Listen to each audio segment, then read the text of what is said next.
Hello, good morning students. आज हम लोग कक्षा 10 की हिंदी में सूरदास के चौथे पद की व्याख्या पढ़ेंगे।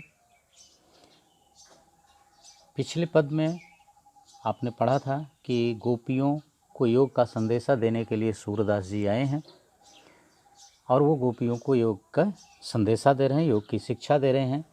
उनके योग की शिक्षा को सुन करके गोपियाँ उद्धव जी को अनेकों प्रकार की उलाहने देती हैं, समझाती हैं तरह तरह से। तो आइए अब इसी क्रम में हम इस चौथे पद की व्याख्या पढ़ते हैं। देखिए, हरि हैं राजनीत पढ़ी आए, समुझी बात कहत मधुकर के, समाचार सब पाए। हरि हैं राजनीति पढ़ी आए। गोपियाँ उद्धव जी से कह रही हैं कि हे उद्धव जी, ऐसा प्रतीत होता है कि जैसे हरि अर्थात श्री कृष्ण ने अब राजनीति पढ़ ली है। अर्थात अब तक तो वो राजनीति की बातें नहीं जानते थे, जब तक ब्रज में थे, मथुरा नहीं गए थे। लेकिन अब जब से वो मथुरा चले गए हैं तब से ऐसा लग रहा है कि जैसे उन्होंने अब राजनीति पढ़ ली है। समुझी बात कहत मधुकर के, समाचार सब पाए। देखिए, मधुकर शब्द आया है। मधुकर का शाब्दिक अर्थ होता है भंवरा या भ्रमर। तो चूंकि उद्धव जी कृष्ण के मित्र हैं, गोपियाँ कृष्ण से प्रेम करती हैं, इसलिए कोई भी प्रेमिका अपने प्रेमी की बात को अपने प्रेमी के मित्र से नहीं बताना चाहती है या बताने में संकोच करती है। तो ठीक जब कृष्ण ने उद्धव के माध्यम से गोपियों के पास योग का संदेशा भेजा तो गोपियाँ अपने मन की बात उद्धव से नहीं कह पा रही थीं, क्योंकि गोपियों के सामने यही समस्या थी कि वो अपने प्रेमी की बात को अपने प्रेमी के मित्र से कैसे कहें। उसी समय संयोग से एक भंवरा उड़ता हुआ वहाँ आता है, और जब भंवरा उड़ता हुआ आता है तो गोपियों को एक बहाना मिल जाता है और भंवरे को ही संबोधित करके गोपियाँ उद्धव से अपनी सारी बातें कह जाती हैं। इसीलिए सूरदास जी के इस पुस्तक का नाम ही भ्रमर गीत रख दिया गया है। तो वही कह रहे हैं गोपियाँ कि समुझी बात कहत मधुकर के। गोपियाँ मधुकर के कहत बात समुझी, अर्थात उद्धव के कहने मात्र से ही गोपियाँ सारी बातें समझ गईं, जान गईं,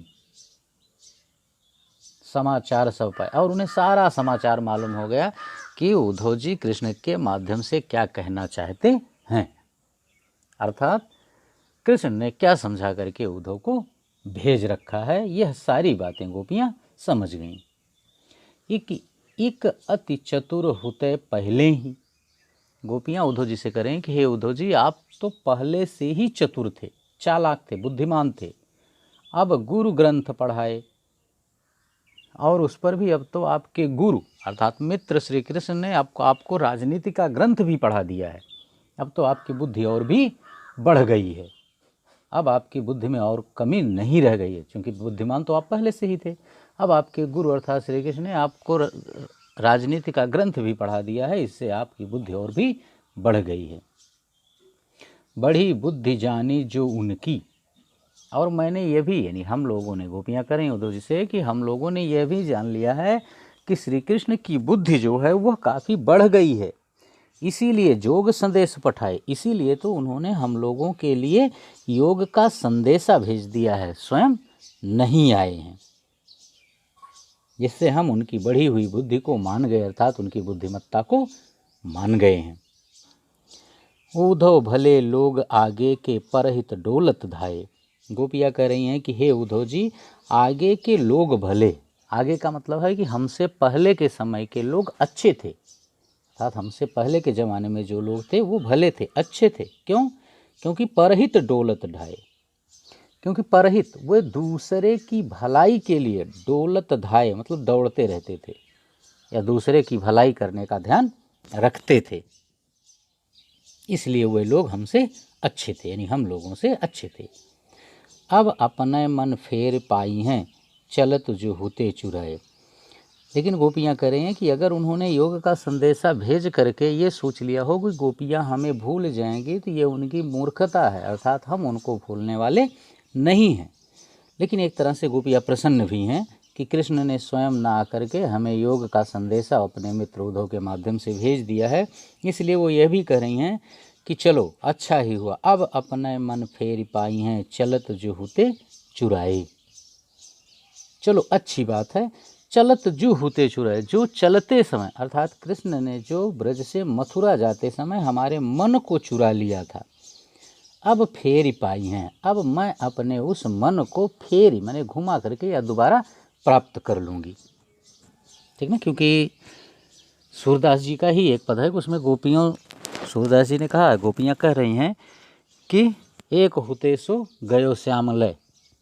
ठीक ना, अर्थात मेरे मन, मेरे हृदय, मेरे तो अंदर एक ही हृदय था, एक ही मन था, वो श्री कृष्ण यहाँ से जाते समय अपने साथ लेकर चले गए हैं। अब हम योग का संदेशा कैसे धारण करेंगे? तो वही कह रही हैं कि चलो अच्छा हुआ कि हमारा कृष्ण, हमारा जो मन मथुरा जाते समय ले गए थे चुरा करके, अब हमारा वह मन हमें वापस मिल जाएगा। ते क्यों अनीति करें आपुन, जे और अनीति छुड़ाए। गोपियाँ करेंगे, लेकिन हे उद्धव जी एक बात हमारी समझ में नहीं आ रही है कि जे और अनीति छुड़ाए। अनीति माने अन्याय, जे माने जिन, छुड़ाए माने अलग कर दिया या छुड़वा दिया।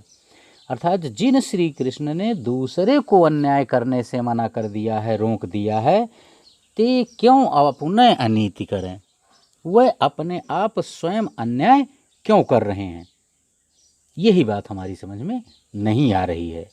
राजधर्म तो यह सूर, जो प्रजा न जाहि सताए। गोपियाँ कह रही हैं, सूरदास जी कह रहे हैं कि गोपियाँ कहती हैं कि हे उद्धव जी, राजा का धर्म तो यही है जो प्रजा न जाहि सताए, कि जिसके द्वारा प्रजा सताई न जाए, अर्थात जिसके राज में प्रजा पीड़ित न हो, वही उचित राजा है और वही समझिए राजधर्म का पालन कर रहा है। तो कृष्ण कैसे राजा हैं कि वे अपने राज्य में हम गोपियों को सता रहे हैं। ओके बच्चों, बस इस पार्ट में इतना ही। नेक्स्ट पार्ट में हम उसके आगे की वीडियो को लेकर पुनः आपके समक्ष उपस्थित होंगे। लेकिन यदि अभी तक आपने इस चैनल को सब्सक्राइब नहीं किया है तो चैनल को सब्सक्राइब अवश्य कर लें, वीडियो को अधिक से अधिक लाइक और शेयर करें। Okay, thank you.